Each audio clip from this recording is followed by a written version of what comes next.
Welcome everyone to the Really 007 podcast. I am Tom Pickup and we're here for an interview we can't quite believe is taking place. Now, if you've listened to our podcast, we've been banging on about how much we love the character of Saunders from The Living Daylights. And now, as you can see, he's actually here with us. So we're absolutely delighted. We're in the presence of greatness with Mr. Thomas Wheatley. Well, it's great to see you, Thomas. We will chat in a sec, but just before that, I've got to say that you can watch, of course, all our interviews on our YouTube channel. We've done a few now from The Living Daylights. We've got John Glenn, the director, and we've had Andreas Wisniewski, who played Necros, and Julie T. Wallace, who, as I said, it's quite a raucous interview, that. So they're all worth watching. And you can also listen to them and lots more of our audio episodes on iTunes and Spotify. So please subscribe and leave a lovely review if it's all possible. We're also on social media, Facebook, Twitter and Instagram, and you can find daily interaction between Bond fans all over the world. And I can tell you, Thomas, there are plenty who are praising you all the time. So this is going on all the time still.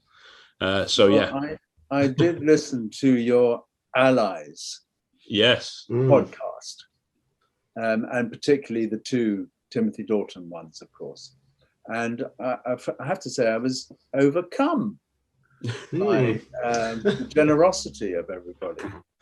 Oh, well, it really is. I think we loved your character in The Living Daylights especially. And then when we sort of started this podcast and come into the community of these Bond fans online, you realise there is a whole world out there who obsessed, they really are just taken with that particular character, with that particular film. And Timothy Dalton, we'll talk about him obviously, but he's thankfully getting a bit of a renaissance of love. I think so. Yeah. So it's all good. It's all a good time to be a Bond fan, I think. And all that was long before any of you were born, of course. Ooh. Well, I think we were all technically alive, but just about. Well, I could introduce you, Thomas. So today, obviously, I'm Tom as well. But you've got Mr. Chris Goldie here, and you've got Math Pickup there as well. Hello. Great. Well, thank you so much for having me. Well, like we say, we're so excited to chat with another legendary ally of the James Bond world. Yeah, thank you for joining us, Thomas. Yeah, it's amazing. Yeah. Well, I mean, Thomas, you've had a long career in film, television, on the stage. We, of course, known you best for your part as Section Chief Saunders in Bratislava and Vienna in The Living Daylights. But I believe you started quite late as an actor. Is that right? You didn't immediately go in as a young man. That's right. I had a sensible job first. Came out of Oxford University and rather drifted into the shipping industry, where I stayed throughout most of my 20s until I woke up. Right. So yes, I was a late starter. Yeah. What did you do? Oh, go on, Chris. Sorry. I was going to ask you what caused the switch. Was it acting? Was always something that you wanted to do, or didn't have the courage, or was it just like a light switch? Thought this is actually what I want to do. I think I had always known, really, before I knew what the word actor meant. I think I was heading that way. And when I look back, it seems like a sort of conspiracy of background and education, perception of parental expectation, and loads of English diffidence, that I just tried to find every possible excuse for not doing it. And eventually ran out. Yes. When I was about 28, when I think we boys at last start to grow up a bit. The girls are way ahead of us. Yeah. But it's not till our late 20s that we realize that we have to take responsibility for our own lives. So, and I was pushed over the edge probably by the usefulness of a bit of a broken heart. I think that always propels you forward in life, or backwards, or both. So yes, I did eventually get there. Amazing. Did you do stuff at university like Amdram before you started? Well, no. I mean, because of this finding excuses not to do it. Arriving at an English public school with an unbroken voice and forced to play female roles was a kind of psychosexual trauma. And I just thought, I don't want to do this. And I never acted again for the whole of the rest of the school time. And then at Oxford, where the opportunities are so enormous, I still couldn't get my confidence back. And that's really why at the end of it, it had become a kind of secret. And that's why I say I drifted into the shipping industry. Oh, wow. Yeah. And what did that involve? Although I should add that the reason why I ended up in international trade was because I had been unsuccessful in getting into international diplomacy. And I had, my subject was history and modern European history, and in particular the causes of the First World War and that sort of thing. The Second World War, of course, in my day was current affairs, not history. So I got very interested in diplomatic history and thought, well, I better join the Foreign Office. And I was eventually not successful at that. But in the course of that application, I also had a little brush with MI6. Amazing. And to be careful not to breach the Official Secrets Act. And yeah, I actually I won't go into too much because this is the widest audience the story will ever have been told. But I did give the details in my audition for the Bond movie, and Cubby Broccoli said, "We got to get that in the film." Right. Oh, wow. Okay. So I just mentioned that because I suppose it did reap some benefit in the end. Oh, right. Amazing. So yeah, how do you go from working in the shipping industry to then getting a part in a Bond film, which I believe was one of your first roles, wasn't it? On film, certainly. It was all very early, yeah. Well, I threw everything in and went to a little one-year course, drama school, and then came out of that and struggled on the Edinburgh and London fringes, not making much progress. Where are we now? Early 80s, mid 80s. And then quite suddenly out of the blue, I got a part in a television film. In those days, in the 80s, the BBC was still making what they called single films and broadcasting them every Sunday night in a thing called Screen 2. They were amazing films, and one after the other. It all stopped in about 1990. And Mike Lee's equivalent on television was a chap called Les Blair. And he was looking for completely unknown people to do an improvised television film about the advertising industry. And I landed a part in that as the out of the arc brewer client, surrounded by all these whizzy advertising executives. And it suited me, and it was quite a success.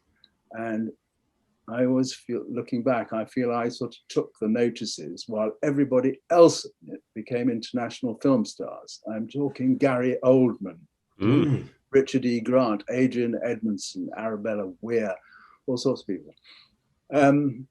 Anyway, that film was shown on a Sunday night in early 1986. And overnight, my position was just completely transformed. Agents started phoning, and most importantly, 2 casting directors phoned up. And they were Michelle Gish and Debbie McWilliams, who were partners at the time. And Michel Gish got me into The Singing Detective, which was shot in that summer, and I think is arguably the greatest piece of proper original television ever made. And Debbie McWilliams, of course, in the summer of '86, got me into the Bond, which started shooting in Vienna in October. So it was the most extraordinary year, and has been all downhill ever since. What was it like? You mentioned it was an improvised comedy.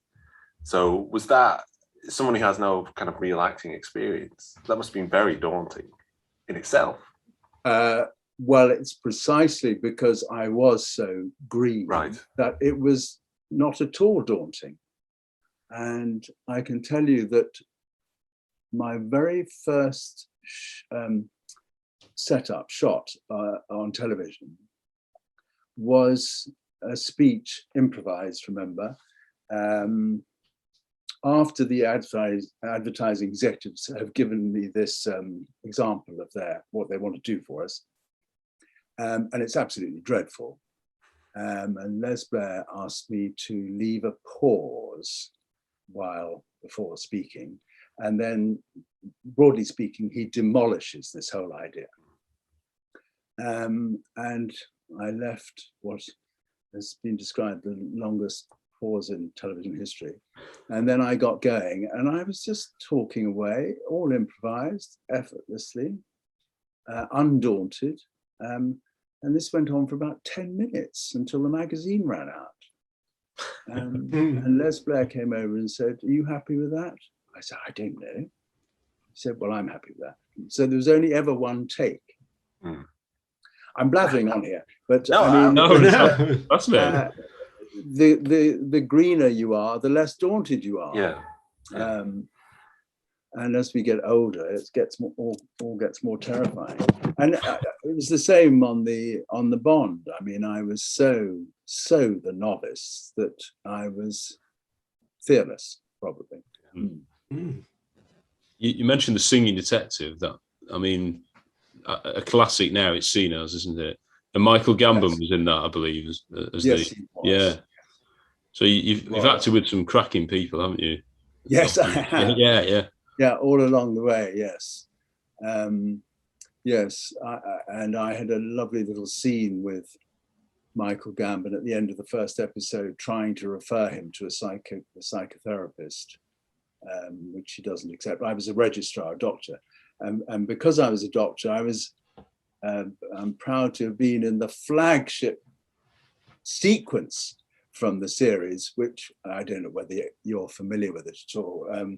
The Dem Bones sequence with the dancing doctors. Magnificent Dem Bones, Dry Bones number with all the doctors and nurses in the hospital all singing and dancing. Obviously, Dennis Potter was quite, well known. So did you feel like when you were making it, it was something very special? Did it feel quite immediate? Because sometimes you're not aware until later it's being released. No, I can remember vividly, and I knew absolutely nothing at the time, but these scripts came through the door, and as soon as I read them, I knew that this was amazing. I think we all knew from the start it was going to be extraordinary. But John A. Meal, the director, I think his contribution was enormous, because he transformed, he got it off the page in the most amazing way, I think. Have you seen it? Yeah, absolutely. Got the soundtrack on vinyl and everything. It's like you say, it's an astonishing piece of television, and to be, like you say, to be part of something like that must make you feel really warm and fuzzy inside, because that is quite, like you say, is such a benchmark in television and writing that it's astonishing. They need to show them again, don't they? They need to re-show a lot of these classic television. Well, yeah, I think particularly those like Thomas was saying about the Scream 2 and those kind of play, maybe not play for the day, but the later iterations of that are just on the nowhere. I assume they're in BBC archives somewhere, but it needs to be online. There's so much Well, to see see, if you isn't there? can find I mean, it was never shown a second time, even Right. the advertising piece. It was called Honest, Decent and True. Maybe there might be a tatty copy on YouTube or something.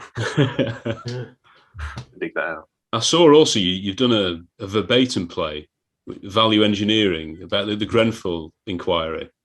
Is that similar, or is that partly improvised, or is that you're all just the opposite? Is it just reading and going after precisely the opposite? Yeah, absolutely, strictly verbatim. Yes.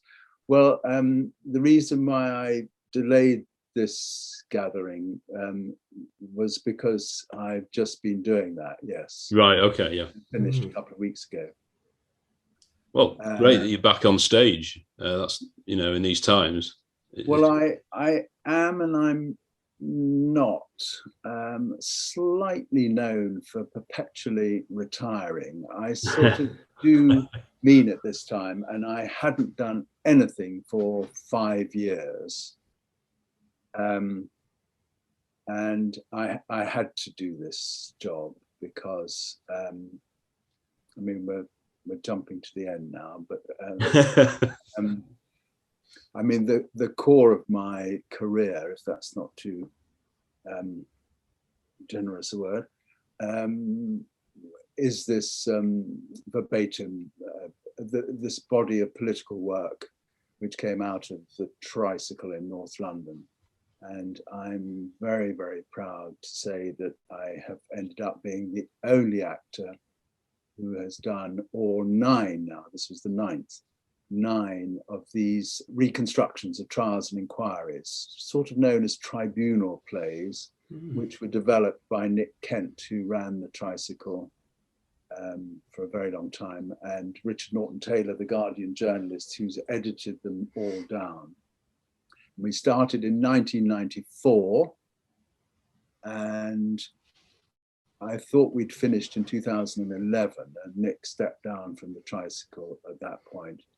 But he and Richard wanted to do this to address the grim and ghastly of Grenfell. So we have just done this, not at the tricycle anymore, which is not there, but it was a tricycle type piece, if you like. I had to go back and do that. Which other retirement now? Sorry. Yeah, no, it's fine. So, have there been of these other, similar kind of works that you've done? Have they been for famous, I don't know, trials or tribunals and things from sort of, modern recent history? The only historical one we ever did, and sort of all of our favorites, because it was just so big, was the Nuremberg trial, which we did in 1996 on the, whatever it would have been then, the 50th anniversary of the verdicts. Yeah. And Richard chose 4 leading Nazis, Goering, Keitel, Rosenberg, Speer, in the dock. And I came on sort of in the middle as a witness for the defense, who gave such extraordinary testimony that Richard wanted him in there. And that was Rudolf Höss, not Hess, but Höss, who had been the commandant of Auschwitz. So that was in 1996, and the only historical one we did. And that was coupled also in that year with a piece on the Hague Tribunal on Yugoslavia, the indictment of Karadzic and Mladic on Srebrenica. So those were the 2 on war crimes. 4 of the pieces were on the Iraq War in one way or another. So they were all contemporary, ending up in 2011 with the last one, which was on the Baha Musa inquiry, which was about the death in the custody of British soldiers of the civilian in Basra. 4 on Iraq, 2 on war crimes. Probably the most famous one we ever did, which really caught the public imagination, rather as the Grenfell one just has, was the Stephen Lawrence inquiry, which we did in 1999 at exactly the time that the report was coming out. And then the other one was Bloody Sunday. We did Northern Ireland as well. So it's an amazing body of work, strictly transcripted material. I've now occupied all 3 desks. That's witnesses, inquiry counsel, asking all the questions, and last time, the chairman, who doesn't say very much, but has to listen very attentively. That's absolutely amazing, Tom. You mentioning Nuremberg there, coincidentally, I did a law degree, and I did part of my semester abroad in America. And we actually did a research project for the Pentagon, which was reading through all the Nuremberg trial transcripts. So I've pretty much read all the, I mean, it's volumes in the library. How long does it go on for? Our piece? Yeah. You mean the piece we did? The piece you did, yeah. Oh, well, I think it was done naturally enough without an interval, and I think it was probably 90 minutes. Right, okay, yeah. All tweeted, but it was so... I mean, the point about this work, this applies as much to Grenfell now as to Nuremberg. Everybody was familiar with that picture in Nuremberg of those 23 or how many there were men in the dock. Everybody knows that picture, but who would know what they might have said for themselves in their own defense until Richard and Nick came along and presented this microcosm of the trial. And it's the same with Grenfell. We hear the reports every day on the news, but the audiences at the Tabernacle in London were able to come and actually sort of concentrate on the evidence, the selected evidence that was presented, and get a much better impression of it, you know. Fascinating and very important work to have that, like you say, that have that document. Well, it's accessible in a I was just so lucky to land in this body of work at the beginning in 1994 when I was recruited as a fair lookalike for William Walgrave, who was the minister in Margaret Thatcher's government, most in the firing line on the sale of arms to Iraq. Long, all before your time, I'm afraid. So I was so lucky, and it just sort of suited me, and it's gone on all this time, and that's why I had to do this last piece. Stage, do you think your favourite platform? Do you think stage is your favourite platform for acting? Well, I think it is, yes. Well, in fact, it definitely is. Yeah. And I think it probably always was. But it just so happened that I got started in television and film.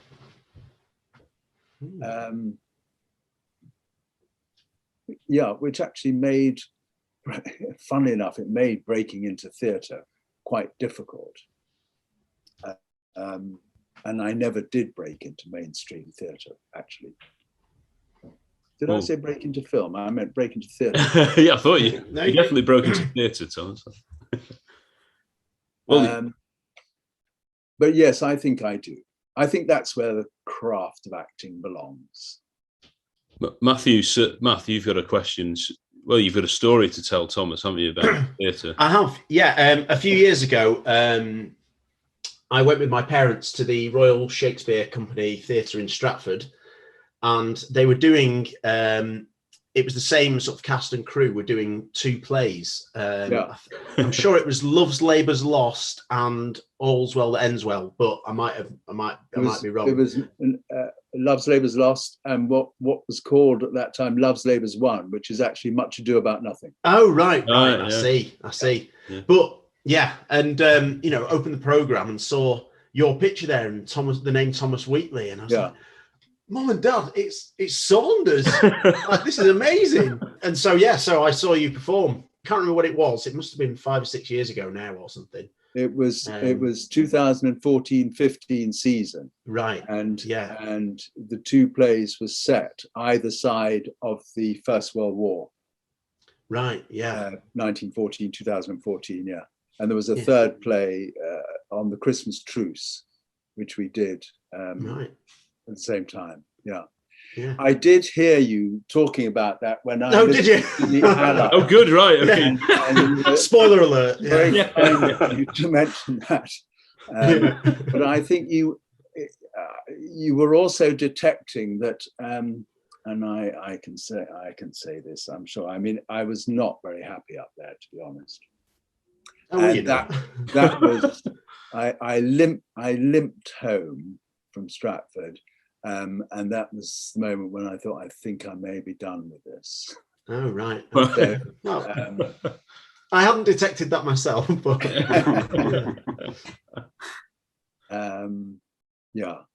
it was, they were great shows, actually, I thought. Yeah. But it's a fantastic job for young people. I'd waited for that job for 30 years, and when it eventually came, it was too late. That's what it was. Okay. Well, thank you for being there. No. Thank you for performing. It was excellent. Hi, this is Julie T. Wallace. You're about to listen to Really 007 podcast.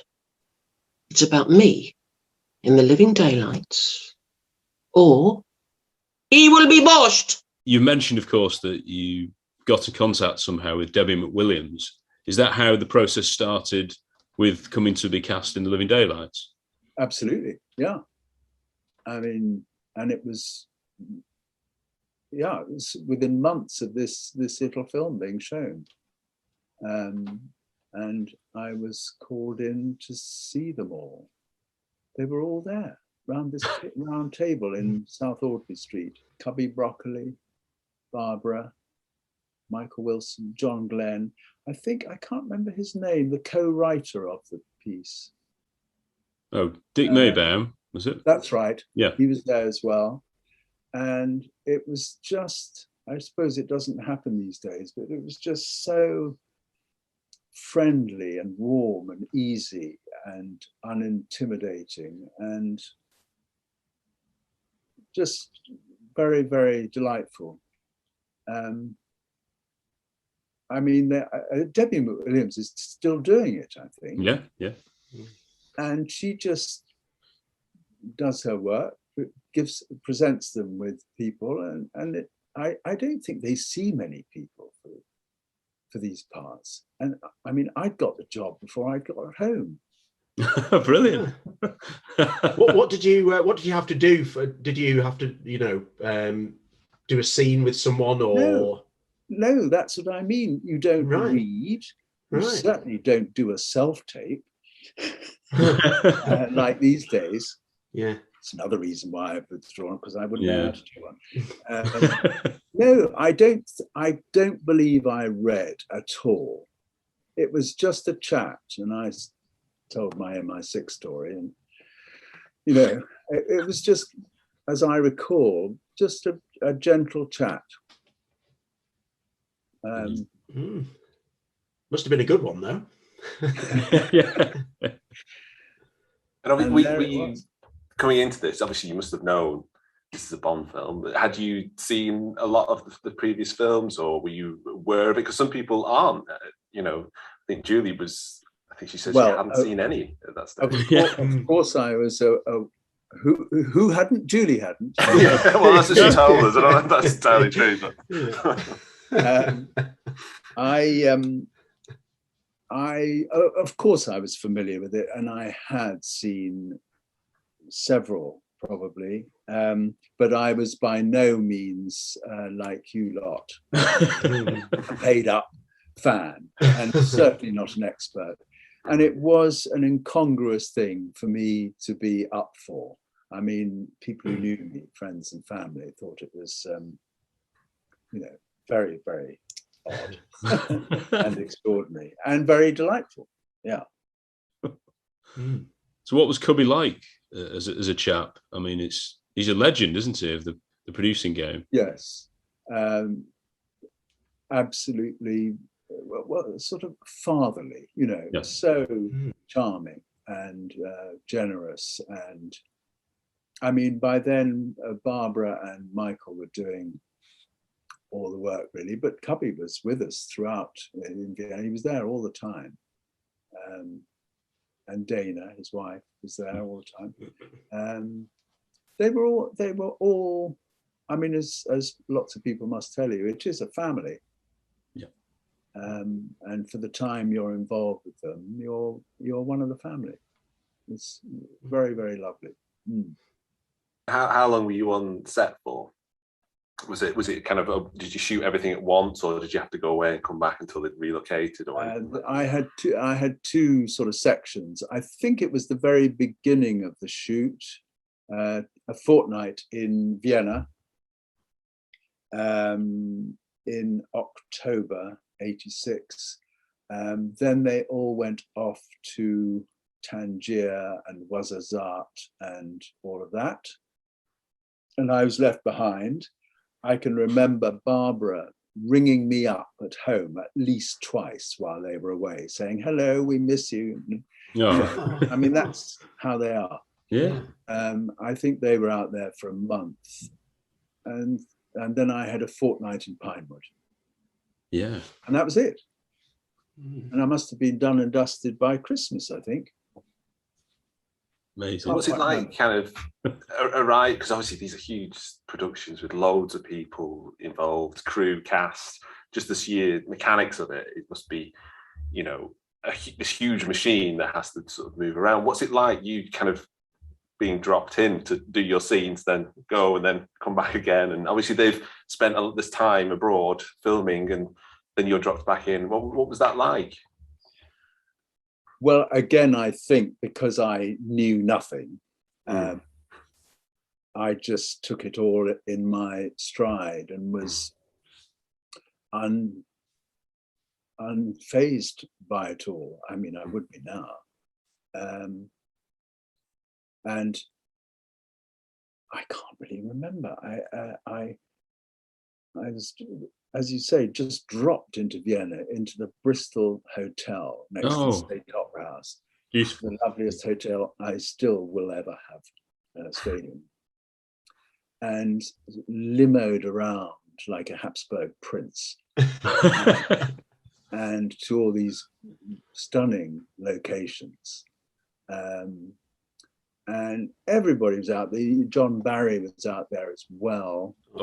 And it was just a complete delight. And you're ferried through the whole thing by everybody, including, I have to say, Timothy Dalton, who was tremendously kind and generous to me, the novice, and very helpful. Yeah. Because it was his first Bond film, wasn't it? I was going to ask. He was had plenty to think about. Very generous. So were you aware that there was going to be this new actor as James Bond? Because of course at one point it was going to be Pierce Brosnan, and then it was Timothy Dalton, and they were sort of going in a bit of a different direction. Was all this sort of, I don't know, discussed at that chat, or did it become apparent during the production, or I think I knew that. There'd been a bit of a hiatus, hadn't there? There'd been longer than there was supposed to be since the previous film, with the whole Pierce Brosnan thing. Yeah. So yes, I think we were all aware that that's what had happened. Yeah. Did you get much time to? Because when we spoke to John Glenn, I think he admitted he's when it comes to direction of actors, he likes to let the actors work, do what they're supposed to do, which is act and perform. Did you get actually any time to rehearse any of the scenes, or was it very much on set, do the blocking and then just shoot it? I can't. I mean, I can't. I'm just wondering what it must be like, given your.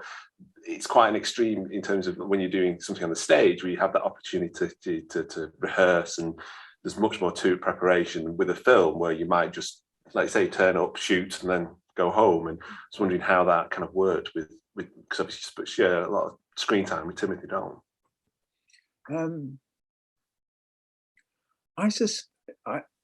I don't recall John Glenn. We certainly didn't have any rehearsals off the set, okay, or elsewhere, and I can't remember John Glenn taking us through things particularly. He was absolutely on it, but I think we just did it. And of course, you do it many, many times in different angles and different sizes. And I think we just put it together like that. I'm not answering this very. No. It worked though, didn't it? I mean, it's got all the right ingredients for it to work with the cast and John Glenn, the location we've mentioned, and the music from John Barry. But like one of your first scenes, of course, is the meeting in Bratislava, and it's so well done because it's that relationship that starts off as a sort of prickly relationship, and the reason we love Saunders so much is it does grow until it the untimely end, of course. Yes. Well, it's very well written, isn't it? Yeah. I mean, there are, as I recall, 4 or 5 or maybe 6 quite strong exchanges between the two of them, aren't there? Yeah. And I must tell you, I had some spare time between the dentist and the barber in town, and so I popped into one of my favorite places in London, which is the British Library. And I popped into, they have an exhibition of documents and sheets of music and, out of the archive, which they keep changing all the time. And I wandered in, and there was a page of Fleming, The Living Daylights. Oh. Amazing. This was just a couple of weeks ago. And there it was, his handwriting of that short story.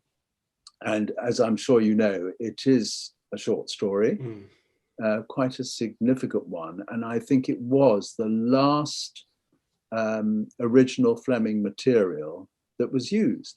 Yeah. Yeah. Why did I bring that in? Oh, because we were talking about the script. Yeah. So, I mean, Saunders is a major character in that short story, isn't he? And they obviously used that, and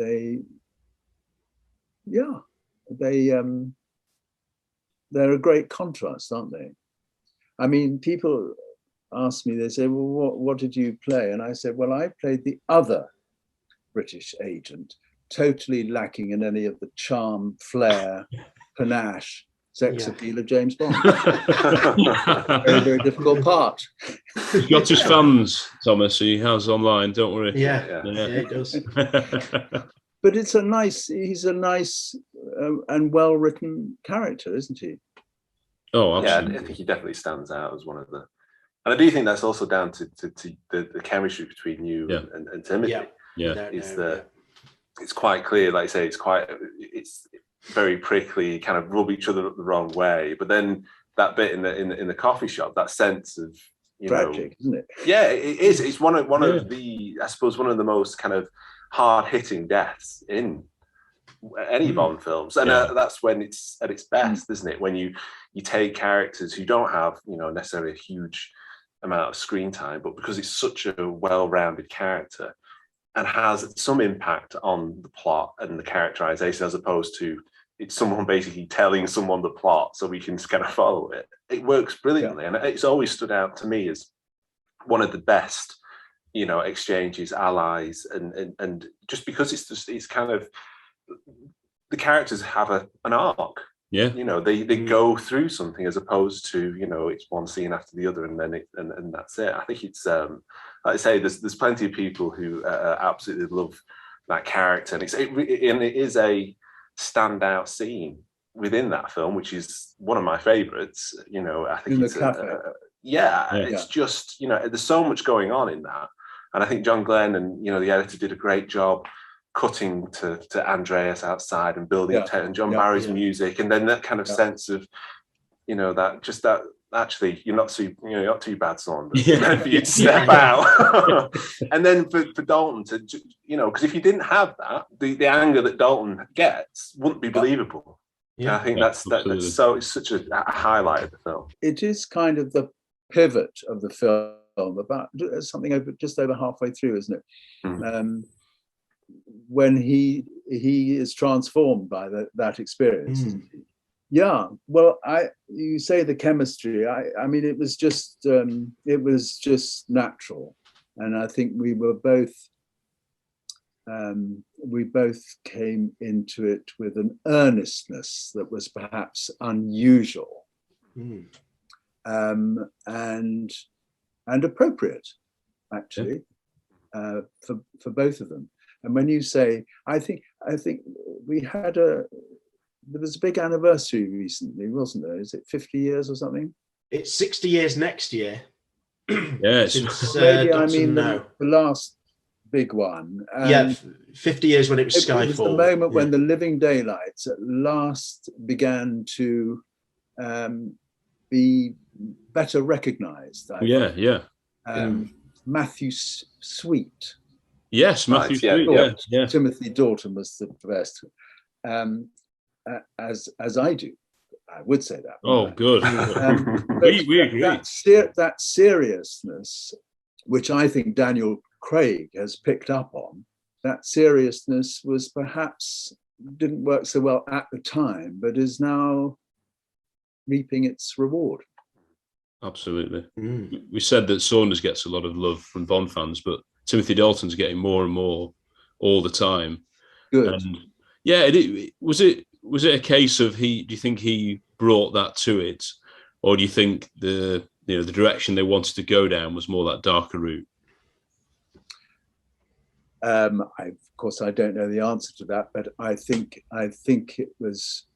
I suspect it was probably mostly him. I think he went back to the books, and he found a darker character. Was he still smoking? He was smoking then. He was. I mean, he found this heavy smoking, drinking, depressive character, and I think he wanted to bring an element of that into it, which kind of deepens it and broadens it, doesn't it? Absolutely. The whole Saunders thing and me doing fitted in very well with that, I think. What was he like between takes and sort of off screen? Timothy as a chap? Oh, very companionable, relaxed, a very lovely man. I was very lucky. Well, Julie and Andreas both said that as well, and I know John obviously got on with him too. It's good to hear, because you're playing a part who's, like I say, a bit prickly, and then off screen everyone's saying how lovely it is. It's just the perfect combination. It's great to hear. Yeah, absolutely, yes. Yeah, and it's all very social, you know. Yeah. We had a very good time. Yeah. Can I ask, on the, I think it's the BBC archive share like news clips, and you know, every day they'll share something. And I think it was yesterday they shared the news clip of when when Di and Charles attended on set, and I was just watching it because I thought it was timely. And then I noticed you in the background when she bottles him over the back of the head. So what was that like? It must have been quite the circus. It was. I mean, that was Pinewood. Was it while I was shooting, or did I come back? I can't remember. Doesn't matter. But yes, there I was. Jeroen Krabbe is there as well, I think. Yeah. Isn't he? You're both giggling in the background. Yeah. And yeah, the next day, except for the Independent, which never puts royalty on the front, I don't think, or didn't used to, it was on the front of every single paper. And downstairs here, I have every single one of those. Oh, lovely. Quite right. Yes, it's still one of the big images of the marriage, isn't it? Yeah. Quite telling as well. Do you obviously did you obviously did you meet them at the premiere? Did you meet them again? Yeah. Yes. Okay. Yes. And what was it like to be at a royal premiere for a Bond film? That must be quite the highlight. Well, again, the novice. Right. But it was very, very exciting. And, I think Julie, did Julie complain to you that we were standing next to each other and I was behaving rather badly, I think. But Diana was well, they're both lovely to meet. And Diana was, it's one treasures that. And she said, I remember she said very sensibly to me, I wish we could meet you afterwards and then we could talk about it. Yeah. She'd have been horrified to see what happened to Saunders, I'm sure. Yeah. Dear me. Well, I think it was in the deleted scenes or John Glenn talking about it, but there was a scene filmed when you were basically cut in two. Is that right? Absolutely. I was going to mention that when we were talking about that moment earlier, but they ended up with a cut that works much better because of how Timothy was reacting, and it's much better.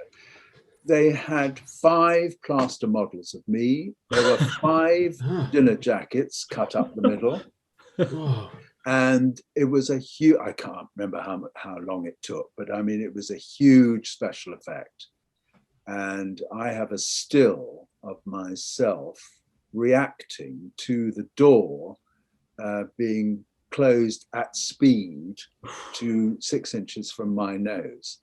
So it is, and none of this is on the screen.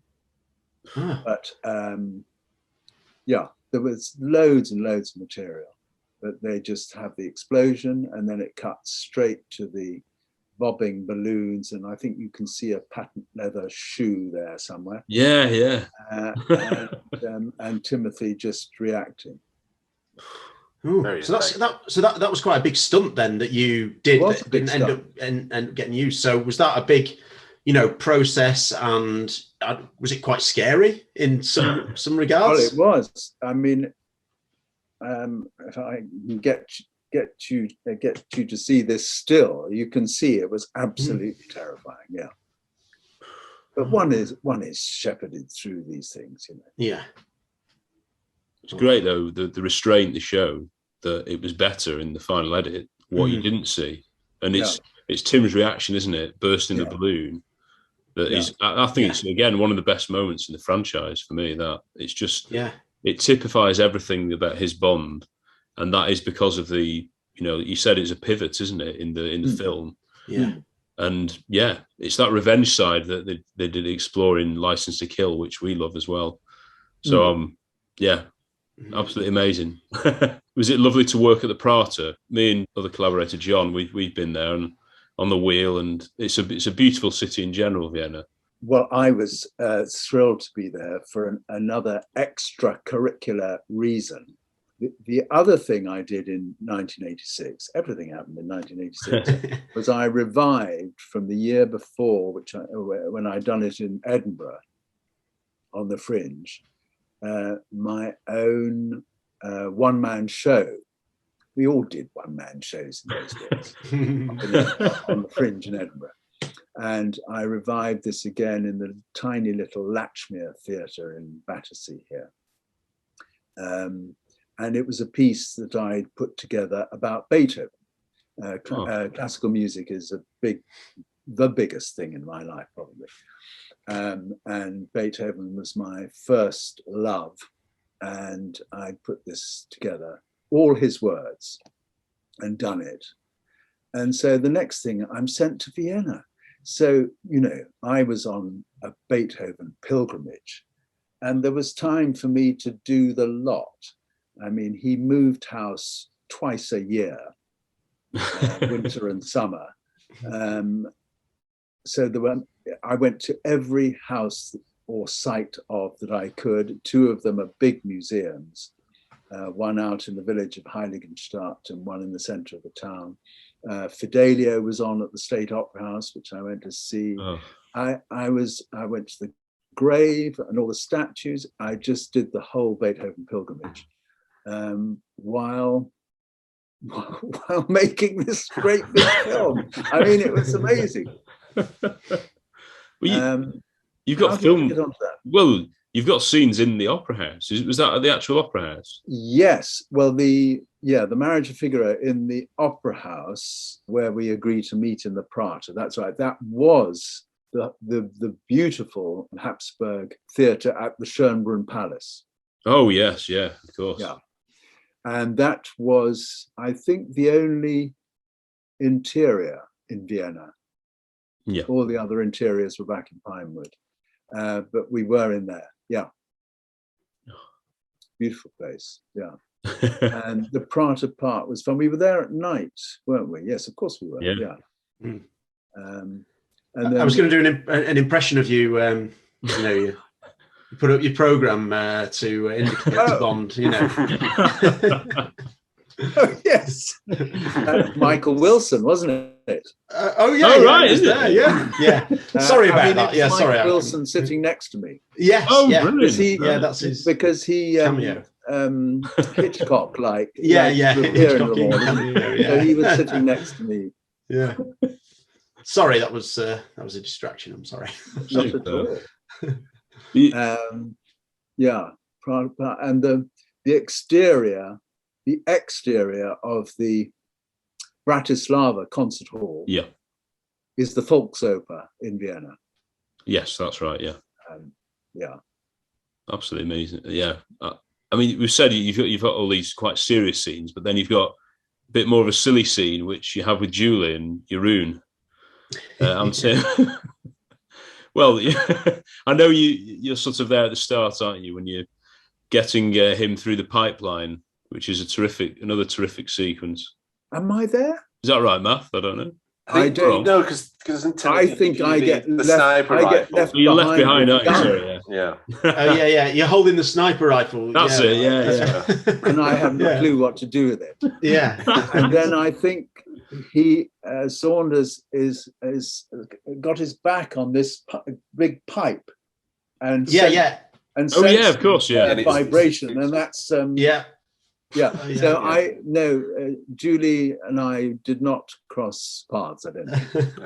I crossed paths with nobody except for Timothy, and finally Andreas. Yeah. Or not even him, actually. Yeah, it's double. That actually. Yeah, I'm just saying. Did you get? Obviously, you don't share screen time with Andreas, do you? Because it's always cut from you to him walking past. Stuff. I do. He does offer me a balloon. A balloon, yeah. Mine hair. Yeah. You're right. But you must have met these people on the production. I know you did Selling Hitler with Julie. Is that right as well? Oh yes. Yeah. Done my research, Thomas. Yeah. You're right. Yes, I did. I mean, Mariam was around, of course. Oh yeah. All the time in Vienna. But mostly it was, I mean, they're two-handers, all those scenes, aren't they? Yeah. Just to do this. Do you? I'm not too sure if you're aware just how famous. There's obviously a bit of dialogue that you have. Yeah. That is very famous. That is often quoted. Online between us, and I think even my family quote it now and then about the paragraph, etc. Are you aware that that's actually quite a famous bit of dialogue in the film? Because obviously it's thrown back at you, isn't it, by Tim later on? Various things get thrown back. Jeroen Krabbe at the time was very keen on kept saying it all over the place. This is highly irregular. Need to know basis gets thrown at me. What's the one you're referring to? It's oh yes.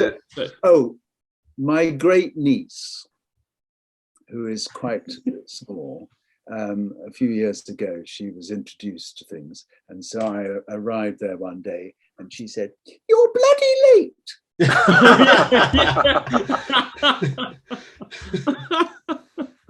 So yes, section V Vienna, you're bloody late. That's the first line, isn't it? Yes, yeah. Saunders, section V Vienna, you're bloody late. Yeah, because that's it. It's so good how it goes back, and he tells you, of course, the line just to annoy you. But which is a bit of comedy within all this, isn't it? Yeah. Oh, it's wonderful. No, dear me. So, yeah, I mean, in terms of Pinewood as well, what's it like, sort of rocking up at Pinewood and seeing these sets? Was the Prata sets? Was that internal? Was that Pinewood? Yes, it was. Yes, it was. The whole cafe, of course, was at Pinewood. Beyond the cafe was a Ferris wheel, but it was a bicycle wheel. And there were various little children who were recruited for the day and were in overcoats and trilby hats. And the whole thing was reduced to scale. Like a false perspective. The magic of film, I shouldn't tell you. Brilliant. No, amazing. They'd done all the big Ferris. They must have done all the stuff on the wheel itself in Vienna, did they? Yeah, actually, I think so. Yeah. Yeah, that shot of me looking up at the Ferris wheel is in the Prata Park, definitely. Yeah. We only had a bicycle wheel in Pinewood. Amazing. Yeah. Of course, now that would all be done by CGI, but it is interesting to hear about the techniques they used to use. Yeah. Which sometimes are better. Yeah. Absolutely. Yeah.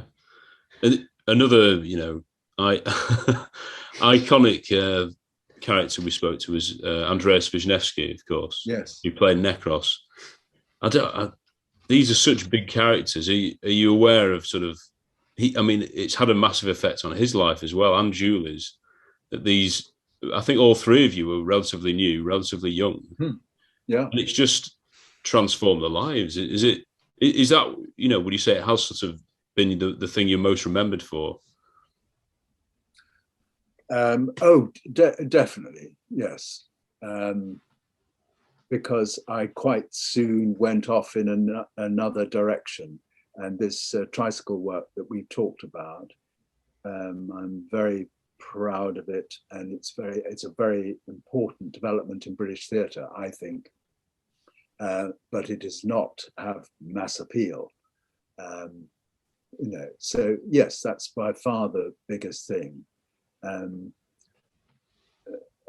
I've done very, very little television since 1990.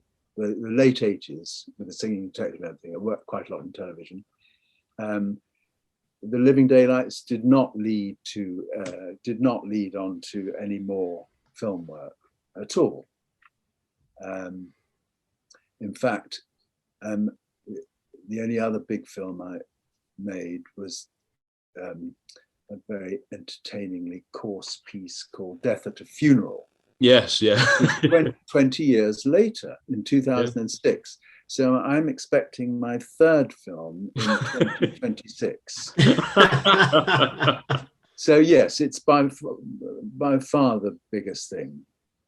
But it's half my life ago. It's a long, long time ago. But it's still well, here we are today. It's still going strong, and I get the letters still come in. So yes, it is the one well-known thing, and it was right at the beginning. Amazing. Yeah. I kept in touch with Andreas a bit after. Oh, good. We were both, as you say, both new, and I haven't seen him for several years now, and I was very interested to listen to him. Far more expert than I can be on the whole subject of film. I was very impressed. Yeah, he's a very bright guy, isn't he? A very interesting character. Yeah, we loved speaking to Andreas. It was fascinating. In terms of the Bonds, where you said you like Daniel Craig's interpretation of the character. Have you seen No Time to Die yet? Is that the latest one? It is, yeah. Sorry. No, I haven't. Oh, right. Okay, right. I haven't. I won't spoil it for you then. No. Yes, well, he's a super actor.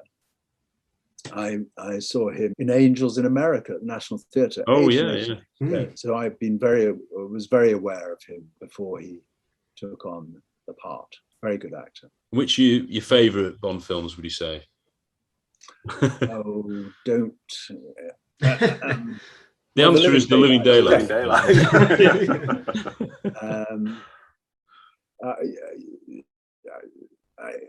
I am going to pass on that one. Yeah, fair enough. You can say The Living Daylights because it is one of our. I did. Yes. Yeah, you're right. Good. Fine then. Yeah. Definitely. And Tim's the best Bond. So. Oh, no question. Yeah.